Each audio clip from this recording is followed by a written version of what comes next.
Welcome everyone, every pony, every ling, and everything else to Reading Rainboom. Today is our very first episode, and as such, I believe a small explanation of the show is needed, just so you all know what the hey we're gonna do. If you couldn't tell by the name, we are a show that reads fan fictions written by the Brony community. We plan to read all kinds of fiction so that we can cater to everyone's tastes. Of course, they have to be rated PG because of Everfree Radio's audience.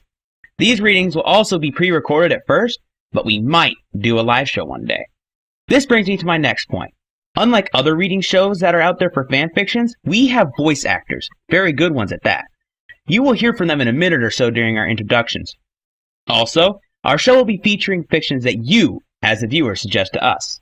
Of course, we do have rules that govern these submissions, but that can come later. Without further ado, let's meet the cast and crew. Hi, I'm Hannah Mae, and I'm a voice actress for Reading Rainboom. I'll be playing Luna and probably some other super cool minor characters as well, so stay tuned. Hi, I'm Raina Chan, and I voice act for a variety of ponies. Hey, my name's Jen, and I will be voicing Celestia, and maybe more ponies in the future. Who knows? Hi, my name is Jazzy, aka Divine X Rose, and I will be providing the voices of Rainbow Dash and Vinyl Scratch. Hiya, I'm Project Destiny, and I'll be voicing Pinkie Pie, Apple Bloom, and maybe a few others. I want to voice fanfiction now! What's up? My name's Rev897, and I voice Discord, Big Macintosh, and maybe a few others for Reading Rainboom. Hi, my name's Meredith Sims, aka MH188 on YouTube, and I'm going to be a voice actress for Reading Rainboom. You might hear me as Twilight Sparkle, Fluttershy, Scootaloo, or a number of different background characters, and I can't wait to perform for you all. Hey there, my name is Tay, or TR Ponies on YouTube, and I'll be voicing Twilight Sparkle, maybe Fluttershy, and hopefully some background ponies for Reading Rainboom. Hello, I am Chaotic Harmony, and I am one of Reading Rainboom's narration readers, as well as one of the leading coordinators of Reading Rainboom. I also flip tables. A lot. Hey there, my name's Vigilant Watch, and I narrate. Hi, I'm Repairmanman. I read comedy fics. You could even say, I bring the lulls. Hey every pony, this is Night Shroud, and I'm gonna be narrating this motherhoofer. Hi, my name is Cafe Pulp, and I'll be narrating romantic fanfiction after the pilot episode of Reading Rainboom. Stay tuned. Hi, I'm Pokelink, and I'll be helping Chuckles with all the edit stuff. Hey, I'm Chuckles, and I'll be making everything Hey, I'm Tihan, and I make pretty colors. Hello, my name is iCreate, and I'm in charge of iCandy. Hey, I'm CJ Junga, and I do video editing. Yep, that's me. Yep.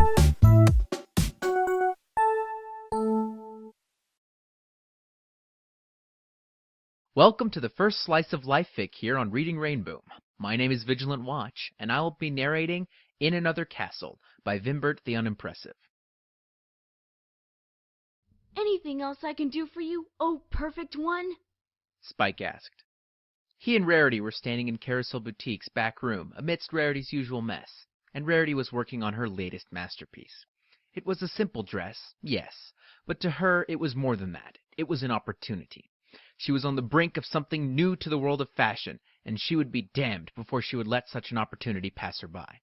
Spike had been happy to help, of course, perhaps a little too happy. Something in Spike's tone made Rarity pause. He seemed to be a bit more attentive than normal, true, and she was grateful for that. He didn't sound that much different from normal, but she found it to be more unnerving today. Had she just grown more accustomed to his mannerisms over time, and today was an exception? Surely it had to just be her imagination. She had been fretting for hours about where to make a simple stitch, and she knew she was pushing her stress limits just a bit. Just a moment, Spike. Rarity shook off the strange moment and affixed a few more pins to the dress Hoity-Toity had commissioned. It was highly decorated, even by her standards, and she was quite certain that most any pony who looked at it would cringe a little from all the sparkles and sequins she had added. However, whoever he was obtaining this dress for, he wanted nothing but the most fabulous of all the fabulous dresses the world could provide, so naturally he had come to Rarity for help. She smiled, trying to keep herself from drooling as she thought of the flood of bits this one dress could provide just from publicity.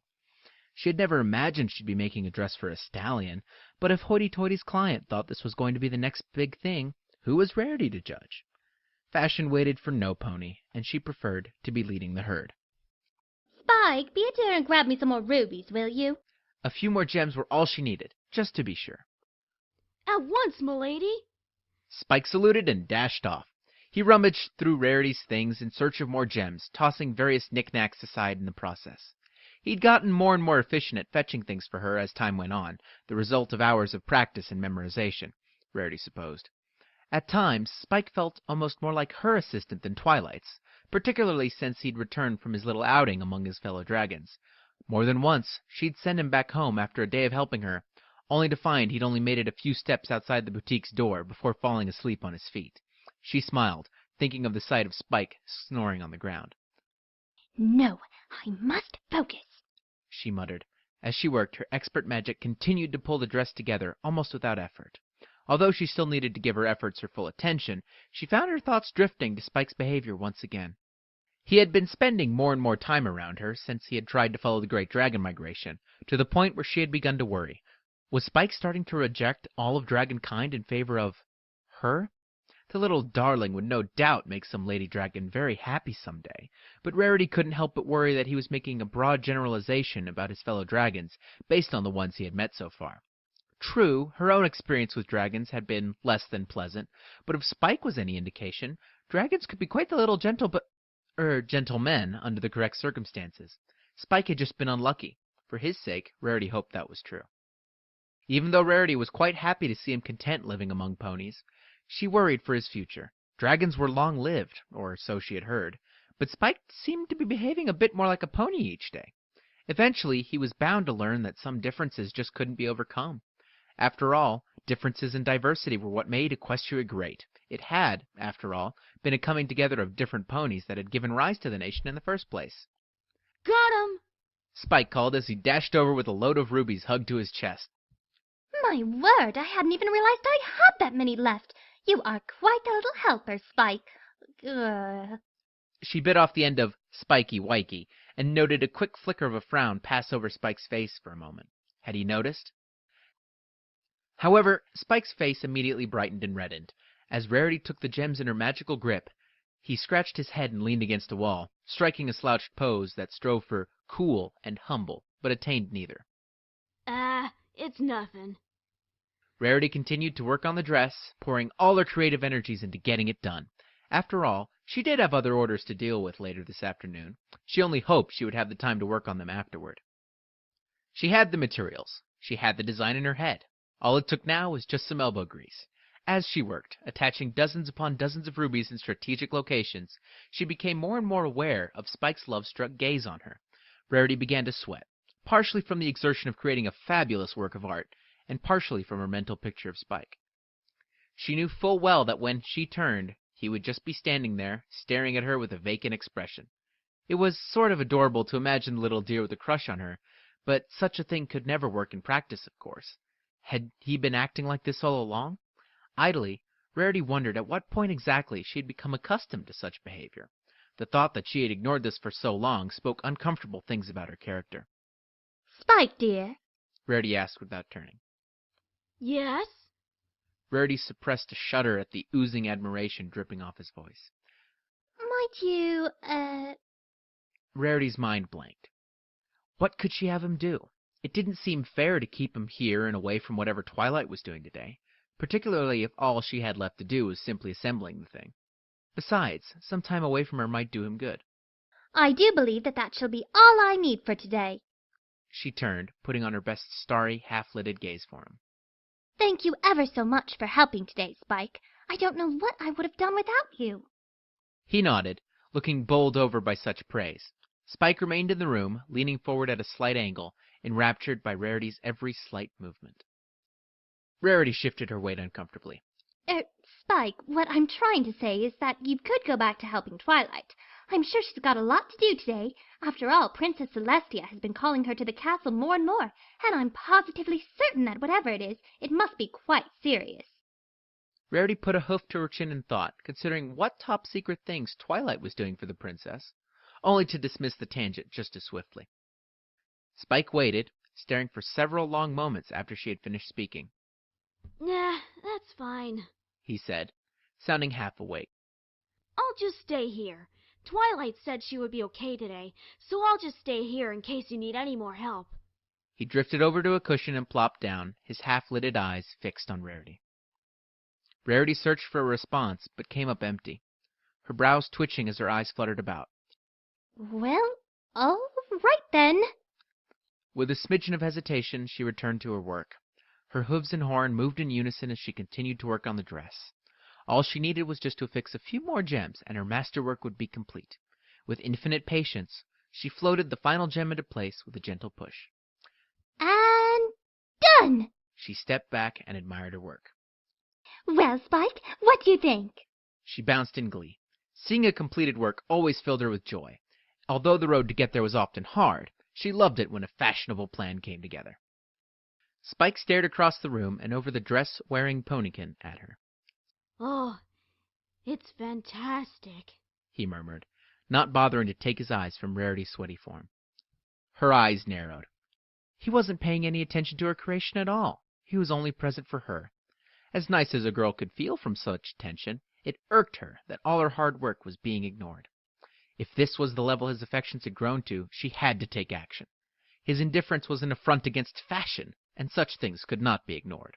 Rarity trotted across the room and bent down to Spike's level. She spoke, trying to keep her voice warm, yet firm. Spike, we need to talk. His eyes shot open in delight at being addressed in such a direct fashion. Oh, sure, what about? She glanced at his trembling hands askance. She didn't feel comfortable looking into his eyes. About us. He tried, and failed, to suppress a giant grin. Us? What about us, Rarity? His breathing quickened, and she was quite sure that his little heartbeat had quickened. She paused. How to attack this? She didn't want to crush his feelings, so perhaps beating around the bush a little was in order.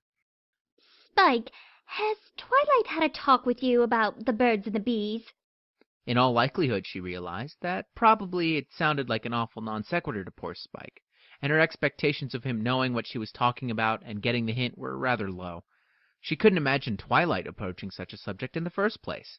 Even if she had tried to explain such a thing, Rarity couldn't imagine Twilight delivering it any way other than with a deep blush on her face as she tried to keep it as academic and clinical as possible.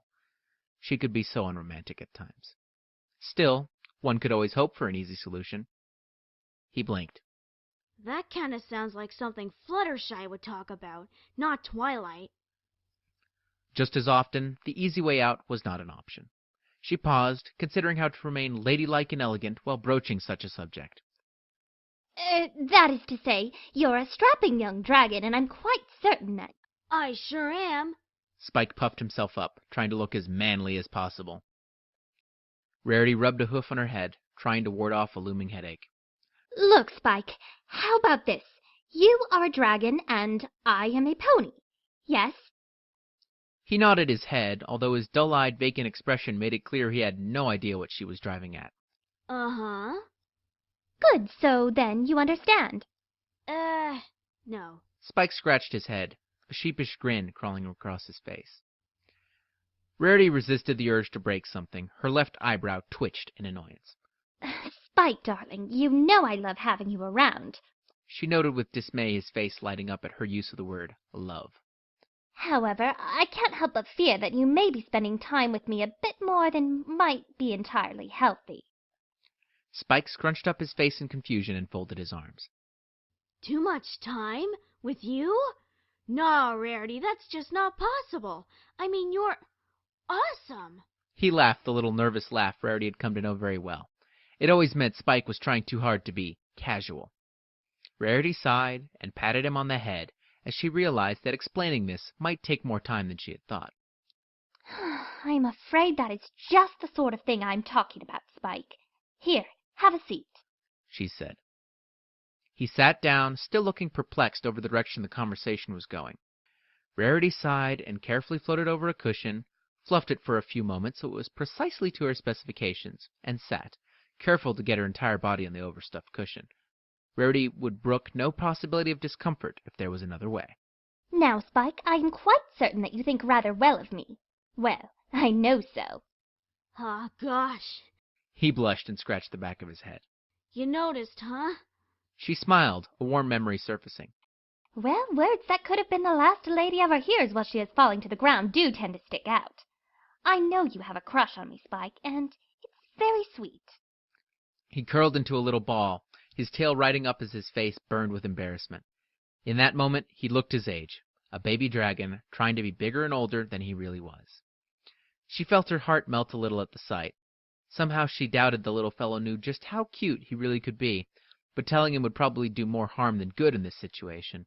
Spike could be insecure and full of false bravado sometimes, but she had no doubt in her mind that he'd realize his true strengths eventually. However, to realize that potential, nothing could hold him back, including her. Well, Rarity, you're just very pretty and smart. He paused. I want to be your knight. He blurted out, only to cover his face with both claws. He pried a small hole in his own defense against the sight of her, fearful of what reaction he would behold. Rarity, for her part, kept her serene smile on her face, although her mind was reeling. Her knight? She wasn't sure if that was obsessive or romantic. Then again, there was a fair amount of overlap between the two at times, or so fiction had told her. Spike, that is a very noble thing to want to do, but... But... He cringed again, fearing what was to come. Rarity reached over and tilted his head up with a hoof. Then, trying to be as gentle as possible, she gazed into his eyes and said, Spike, I'll be the first to admit I don't know much about dragons, but I have to admit I was a little nervous around Twilight when I saw you followed her everywhere. I'd always heard dragons were nasty, uncouth brutes, and even though you were just a baby dragon, I assumed you would be the same way. He tried to shy away, but she cradled his head gently, coaxing him into looking at her. She chuckled. However, you proved to be quite the little gentleman. I did, and do appreciate all the help you give me around the boutique from time to time. Really, I should hire some help one of these days, if ever I would find someone who could live up to my standards, but that's beside the point, I suppose. But Spike, like it or not, we're different species, and things just couldn't work. I know you haven't had the best of luck with other dragons so far, but if one dragon can turn out this adorable and refined, I'm sure others can too. Don't worry, you'll find some dragon someday, but it's not healthy to almost drool over someone of a different species. Not that you drool, mind you, such a thing would be most ungentlemanly. It's just that sometimes I can't help but worry that you're focusing a little too hard on, well, trying to be my knight. Don't worry, Spike. You'll find a nice lady dragon one day, and I hope I'm around to meet her. I'm not the only princess out there, Spikey Wikey. Spike, who had been silent, spoke up a tiny, fragile voice. Does this mean we can't be friends? Tears gathered in the edge of his eyes. She scoffed. Oh, Spike, we can always be friends. She wrapped him in a warm embrace. We'll always be friends. Just think about finding some dragon friends one day, too, okay? Gently, she stroked his head spines. Spike hugged back with all the strength he had in his tiny arms. Yeah, friends. Rarity felt tiny patches of moisture on her coat, and she hugged him closer. Don't worry, Spike. You'll find your princess someday. I hope so, m'lady, he said weakly. I hope so.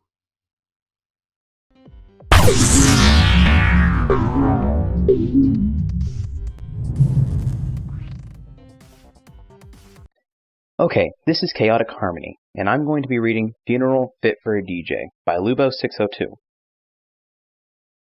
The rain pounded on Octavia's face, mixing in with her tears and blurring her vision.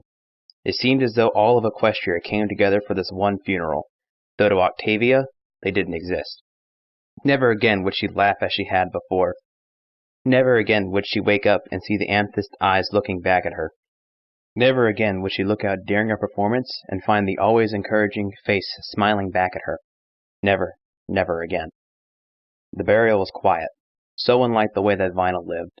As they lowered Vinyl's casket into the ground, Octavia felt the sudden urge to jump into the pit with her and join her love once more. She stood and watched as 4 stallions filled Vinyl's final resting place. Images. Flashes of her life with Vinyl. All of it gone. lost forever. Her world seemed to be closing in around her. Vinyl couldn't have simply died. She had too much to live for. She had a future, with Octavia. Together. Vinyl was too full of life, too happy to be gone. But even as Octavia desperately wanted for it to be a big prank, and for Vinyl to show up, loud and noisy, and just as Octavia remembered her. But its stallions patted the earth down, and Vinyl was left in memories. It was only then that Octavia realized why Vinyl always wanted to be surrounded by others. She didn't want to be forgotten. Vinyl was always up front, always the center of attention. All for this. All in preparation for when nothing was left of her but memories. Octavia promised herself that she would never forget how she felt then and how she feels now. She would never forget her love and her sorrow. In Octavia's peripherals, she saw others leaving, but she paid them no mind. The rain stopped. Octavia looked up and saw Celestia's sun hanging high in the sky. She remembered the hospital. She remembered how Vinyl hated the sterility of the whole place. Even as she coughed up her own blood, she was full of life. Her daring eyes never showed any fear, not even when the doctors told her that there was nothing they could do. Octavia remembers how even in the face of death, Vinyl didn't change who she was, hard-headed and loud as usual. The patients next to her told Octavia how much they enjoyed having Vinyl next to them, how it eased their pain. Seeing someone with worse shrug it off without a thought. Alas, her mortality caught up to her. Vinyl wanted to leave the hospital. She wanted to do something other than lie down and do nothing. But Octavia wouldn't let her. When asked why, Octavia responded, "Because I don't want you to leave any sooner than you have to. Please, stay for me." Vinyl looked her in the eyes and nodded. She stayed until they covered her lifeless body as Octavia wept. Octavia looked around. There was no pony left. The sun was setting, and the sky was a bright orange and yellow. It was time. She went to a nearby tree and pulled her cello out of her case. Thanks to one of Vinyl's old spells, Octavia's cello was never out of tune. However, Octavia didn't know if the spell died along with her love, nor did she care. Octavia stood upon the hill that proudly displayed Vinyl's tombstone. The tombstone itself bore a golden record, far better than any inscription. Octavia took her cello and her bow, and she played. She poured her soul into the melody. As it turned out, Vinyl's magic didn't stay after her death, for Octavia's cello was slightly flat. This slight detail brought tears to Octavia's already worn-out eyes. Not even Vinyl's magic was left. Octavia tried to focus on her music. She played her cello with every fiber of her being, more so than for any concert, more so than for any audience. Even for Celestia herself, Octavia wouldn't have put as much as her soul into this one song. This one homage for Vinyl. I can't even think of Vinyl as dead. Octavia thought to herself. No longer would she wake up to Vinyl playing loud music. No longer would she have to clean up after Vinyl. No longer would they have arguments over musical taste. She loved every moment. Every Vinyl-induced headache. Every hour of lost sleep. Every time she saw those stunning eyes. She wanted it all back. She wanted her Vinyl back. She wanted to reach into the grave and pull out Vinyl's body and bring her back to life. But it's too late. She's gone forever, and not all of the magic or all of the love in the world can bring back the one who made her life happy and meaningful and an adventure. Every day that she spent with Vinyl was an unpredictable, amazing day. Octavia promised herself that she would not let that die with Vinyl as well. She promised herself that she would live every day as Vinyl would have wanted her to. The sky was losing its color. Octavia put her song into a crescendo to mirror that even in the waning days of her life, Vinyl shone as bright as the sun itself. But, as all things have to end, so did Octavia's song, as did Vinyl's life. She didn't end abruptly, but rather with a heartwarming low C that died down softly, just as Vinyl did, with Octavia watching her draw her last breath. Tears rolling down her eyes, Octavia packed up her cello and trotted home, her hooves sinking into the mud with each step. The darkness of Luna's night closed in around her, and she looked back at her love's tombstone. The golden record gleamed in the moonlight. She turned around and headed back home, not looking forward to her new life.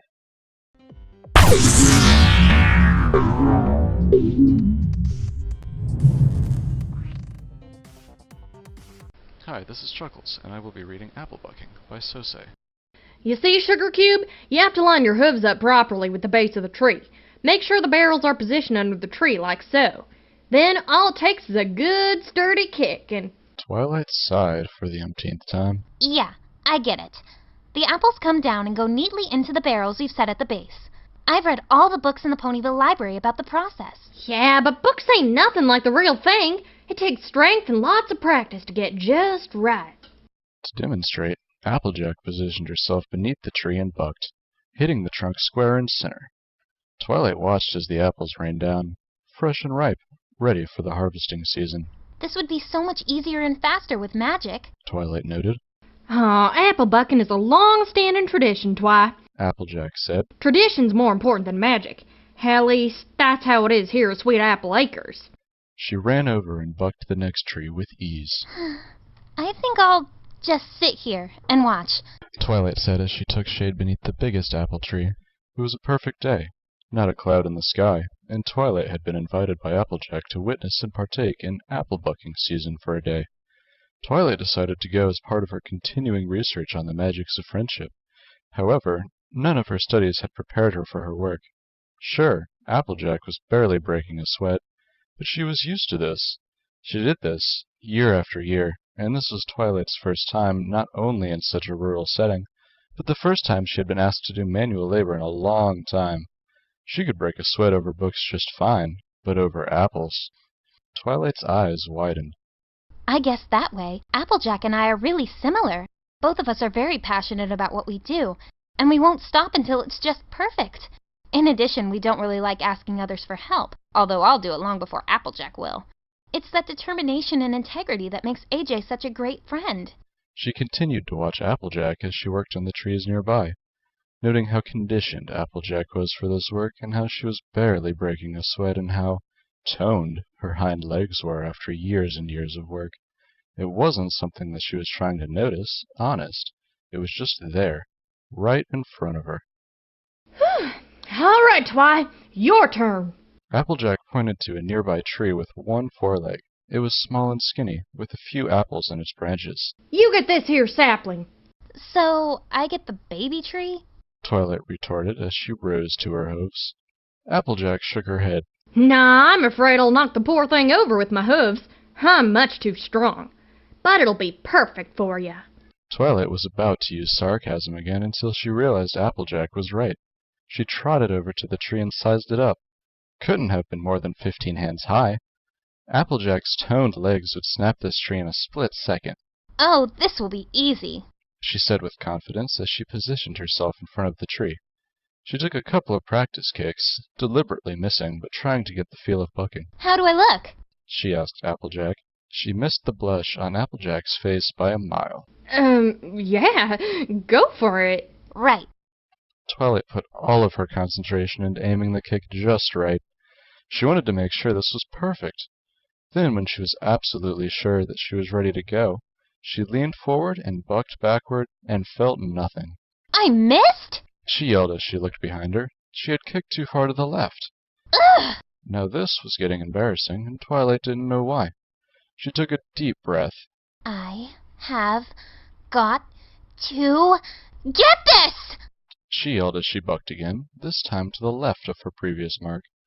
It hit right on target, and the apples dropped, right on her head.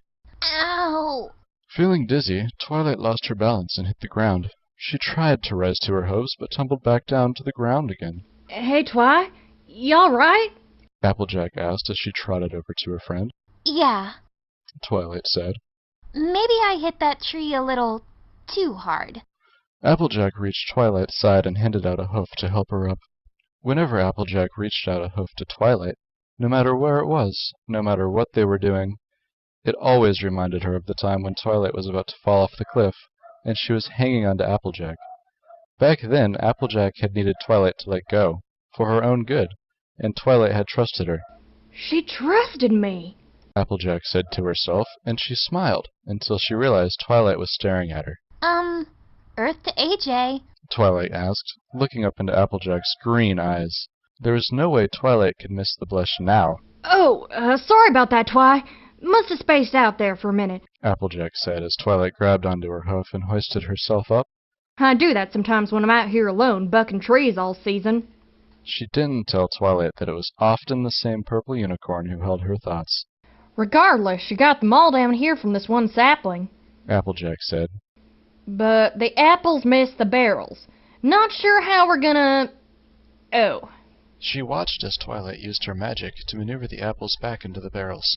That'll do, I suppose. No problem. Twilight said with a smile. I did miss the barrels after all. Is this the last tree in this grove? Yep, this grove's done. I'll get Big Macintosh to help me get these barrels into the barn a bit later. You want to go inside for some dandelion sandwiches and some cider? It'll be a good way to cool off. Twilight trotted along her friend as they headed towards the house. Sounds good to me. Though I don't know how you do it, AJ. If I had to buck trees all day, I'd be exhausted. Applejack just smiled, not revealing the newest source of her energy. Oh, shucks.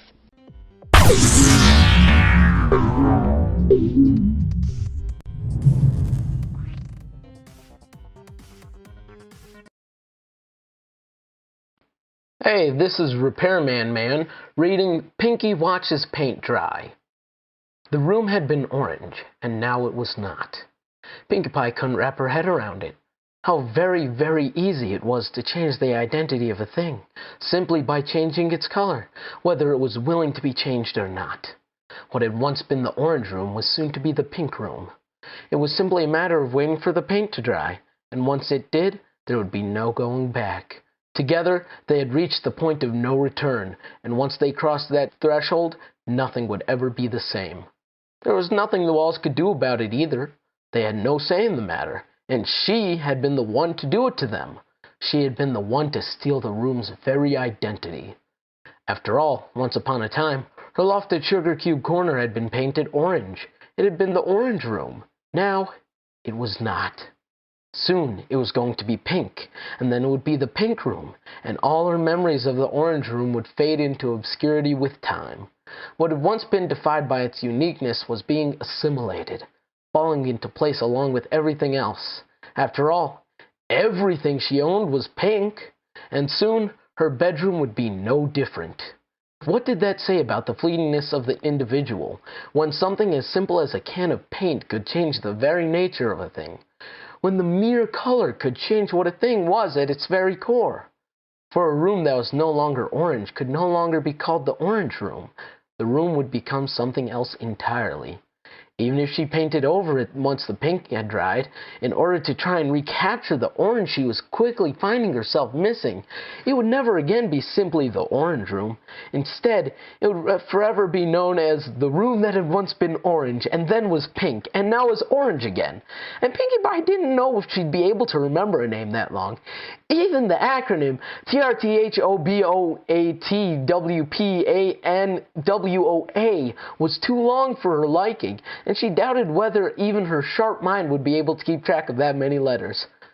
Why on earth did you give it an acronym?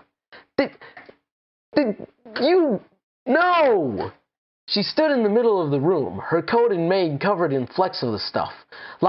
She apparently changed her personality herself because she's covered in paint.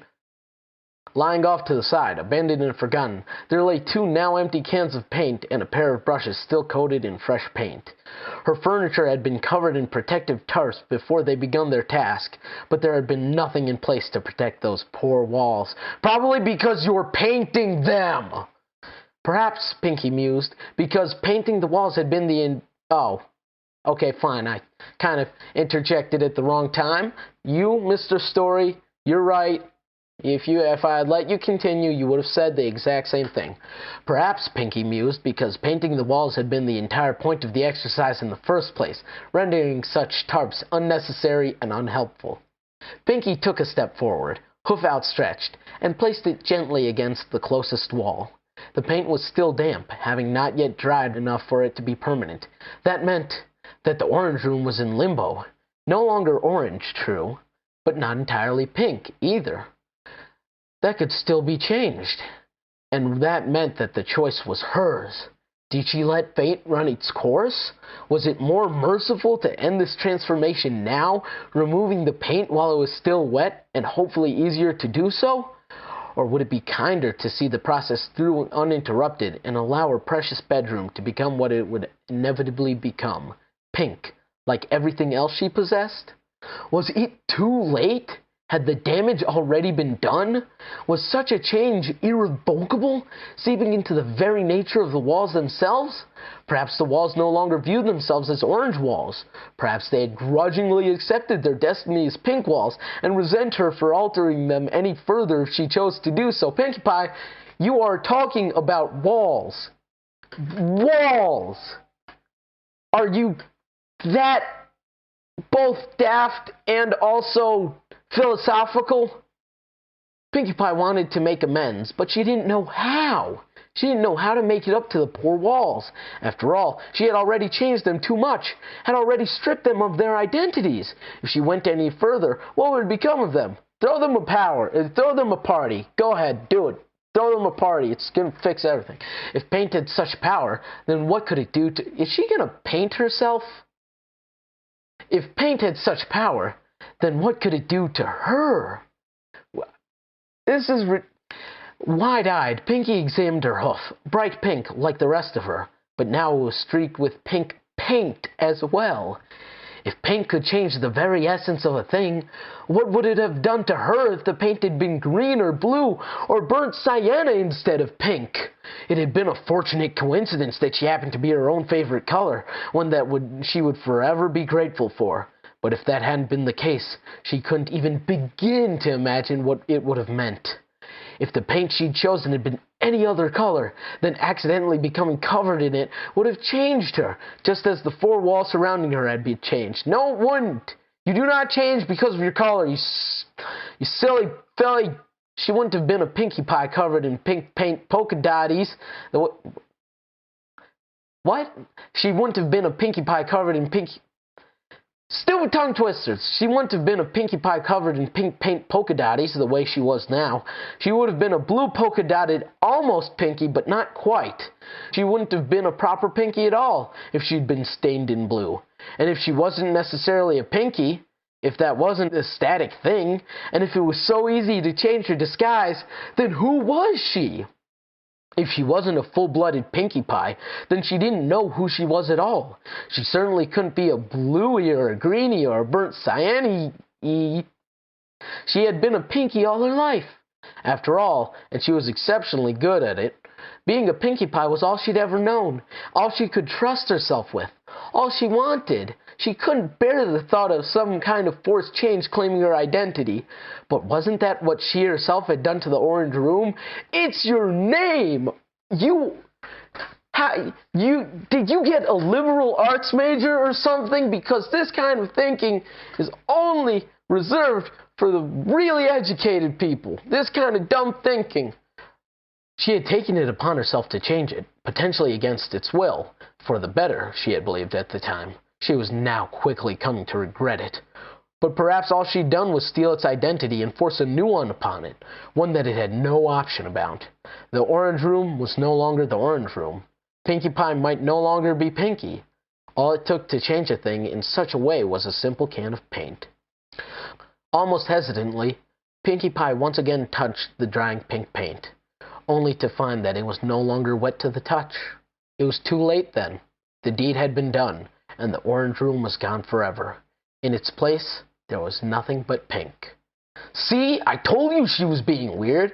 How long has she been standing there? Rainbow Dash and Twilight Sparkle stood in the entrance of Pinkie Pie's bedroom, watching her in wide-eyed fascination. Well, Twilight was, at least. Rainbow was scowling. I don't know. Almost an hour, I guess. She wanted to paint her room, so I said I'd... She's painting and having huge discussion in her head while there's other people in her room. I don't know, almost an hour, I guess. She wanted to paint her room, so I said I'd help, and we started painting. Then she started just staring at the wall, looking scared and saying stuff like, "What have I done? What have I done? I'm so sorry," and acting all crazy. And then she started doing this. Are you sure she isn't just being Pinkie Pie? Twilight ventured. From her perspective, all she could see was the pink pony standing perfectly still in the middle of her room, a glazed look in her eyes, as though she were deeply lost in thought. That would have been alarming enough under ordinary circumstances, but with Pinkie, it was especially so. Pinkie Pie wasn't exactly the kind of pony prone to bouts of deep philosophical thought, and the unicorn had to acknowledge that seeing her in the midst of such contemplation was a tad worrisome. Pinkie Pie doesn't act crazy like this. Pinkie Pie acts crazy by jumping around and talking about random stuff. Since when did she get all moody? There was a brief silence while the two of them watched their friend continue to stand perfectly still. She might not even have been breathing. They had no way to tell. There was nothing in her stance to give it away, and from their position, they couldn't see whether her chest was rising or falling. She was like a statue. Just you wait. Her hair is going to go flat and she'll start talking to rocks any second now, Rainbow Dash muttered rather darkly after him. Muttered? No, I'm trying to mutter this. You're not muttering. Mutter. Just you wait. Her hair's gonna go flat and she'll start talking to rocks any second now, Rainbow Dash muttered rather darkly after a moment of this. Why was she apologizing? I have no idea. Once she started crying after eating a cupcake because she missed it. Maybe she feels bad about painting the walls.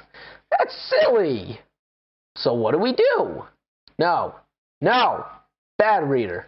So what do we do? Dash asked, again peering through the doorway at the stoically tragic figure of the mournful Pinkie Pie, alone except for the alligator absently gumming on her tail with vacant eyes. The alligator, though normally borderline catatonic and gifted with dubious levels of sentience, was currently more active and lively than his normally energetic mistress. I'm not sure, Twilight confessed, scratching her head and frowning. She liked to believe that she was rather intelligent, but even she had to confess that Pinkie was an enigma. No pony ever knew why she did the things she did, let alone how to make her stop. If Pinkie Pie had decided to stop being a whirlwind of pure energy and instead fall into some strange state of melancholy, who was she to judge? It looks like she's having some kind of overly introspective internal monologue, but I can't really tell. Twilight, you don't know how spot on that is. What? What kind of egghead are you? Aren't you supposed to be good at fixing this kind of thing? Wouldn't that be a psychologist or a psychiatrist? One of them prescribes pills, I don't know. Twilight shrugged helplessly, and Rainbow Dash rolled her eyes before stomping away. She could have easily flown down the stairs, but she seemed determined to make as much noise as possible in order to emphasize just how fed up she was, and so stormed down the steps, shaking the entire house. Very, considerate of you. I bet the babies appreciate that as well. For a minute or two, Twilight remained in the door, watching her friend somewhat curiously. She was yet to solve the puzzle of Pinkie's existence, and this was just another mystery regarding her strange friend. But like all intellectuals, she knew how to pick her battles. Pinkie Pie was a case she may never solve, and there would be no point in straining herself to try. So instead, she would observe and see what she could learn about Pinkie Pie's currently curious state for future reference. She wasn't entirely clear on why Rainbow Dash had come to her for help, but the egghead comment made her suspect that the Pegasus had thought she'd know a spell to snap Pinkie out of this unprecedented lucidity or something. But the stupor the pink pony was in was almost hypnotic. Seeing the normally spastic Baker so subdued for once had a strangely relaxing effect, and Twilight almost didn't want it to end. Truth be told, it was peaceful. She was a murderer. At least, if Orange Room had been an actual pony instead of a studio apartment, his blood would have been on her hose as a result of what she'd done to him. Only in this case, it wasn't blood. It was paint. You know, the blood on her hands would have made her red, so she would have been Ready Pie? Ready Pie, that's just a dumb name. Actually, maybe that didn't work. If she had stripped the old orange paint rather than just paint over it, then that old paint might have been the blood of the room, and then the metaphor would have worked. Since the paint on her hooves was new paint, it was more like she'd given Orange Room new blood, rather than shedding his old blood. So instead of having murdered him, it was like Pinkie had given him too much life, and it overwhelmed him with its unbearable liveliness. Yes, that was it. Rainbow Dash barreled past Twilight Sparkle. Wait a minute. So you did, Pinkie, it's room. And you painted it! What is wrong with you? Oh God! Rainbow Dash barreled past Twilight Sparkle and into the freshly painted room, knocking aside Gummy the alligator so that she could shove a cupcake into Pinky's face. "Cupcake!" she said fiercely. "Look at the cupcake! Eat the cupcake!" For a moment, Pinky looked startled just to see Rainbow Dash there in front of her, a dazed look crossing her face. Then her eyes fell on the cupcake and grew wide.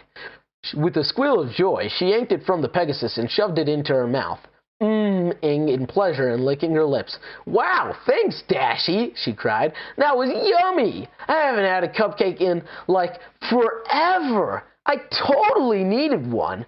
Rainbow Dash grinned, looking triumphant. "Mr. and Mrs. Cake said that you get like this sometimes when you don't have enough sugar, and then you start slowing down and watching grass grow and stuff. And all it takes to snap you out of it is a cupcake," she explained with satisfaction. "So you're good now? Back to normal?" "Yeah, huh? Thanks again for the cupcake," Pinky cried through a mouthful of pastry, beaming. "Red velvet is my favoriteest flavor right now. Oh my gosh, this is so good. You should eat one too. We should have a cupcake party." "Yep, back to normal," Rainbow Dash declared, clapping Pinky on the shoulder with his wing and steering her toward the door. "Come on, I think the paint fumes are getting to me too. Let's go make Tank and Gummy wrestle or something. Yay!" And so the two friends left, chatting comfortably as they waltzed past Twilight, as though they'd forgotten that the unicorn was even there. With a sigh, Twilight turned to follow them out. Maybe, Pinky thought, munching on the unexpected cupcake, maybe that's what life was all about. In the end, accepting loss and change and finding a way to work around it and move on. Maybe life was about not letting the tragedies bog you down and cause you to forget the little things that made life truly shine. Maybe life was about those small pleasures, those tiny instances of joy, and not so much about the bad things. Maybe that was the secret to true happiness. And so Pinky exited the formerly orange room with no lingering regrets, not looking back to what she left behind even once, instead choosing to look only forwards, to the bright future ahead, to friends, to delicious, tasty cupcakes with sprinkles. Seeing the expression of beatific enlightenment on Pinkie Pie's face, Rainbow Dash rolled her eyes and sighed. "You are so weird," she muttered. Yeah, that's a pretty good fic, I guess. Probably should stop. Should probably stop recording.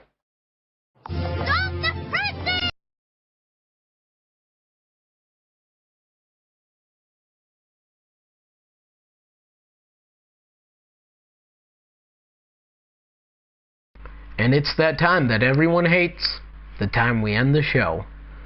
For those of you who wish to submit fictions to us, the email to send them to is readrainboom@gmail.com. That is readrainboom@gmail.com. If you didn't quite catch that, don't worry, it's on the screen. Make sure to include fanfic on the subject line, and also put a link to the fiction in the email. Keep in mind, not every fanfic will be read, so don't rage at us if they aren't. Any comments or suggestions other than fanfics can be sent to us at that email as well. Also, as stated before, we have a set of rules for fictions, which are: 1. The fictions must be PG-13, no exceptions. 2. The fictions must be completed. 3. Authors can submit their own story, but cannot be selected without fan support. 4. Fics should not be too short or too long. This week we made exceptions, but fictions preferably 2,500 words or more are what we want. 5.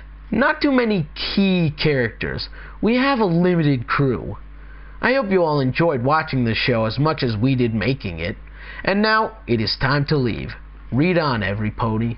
Read on.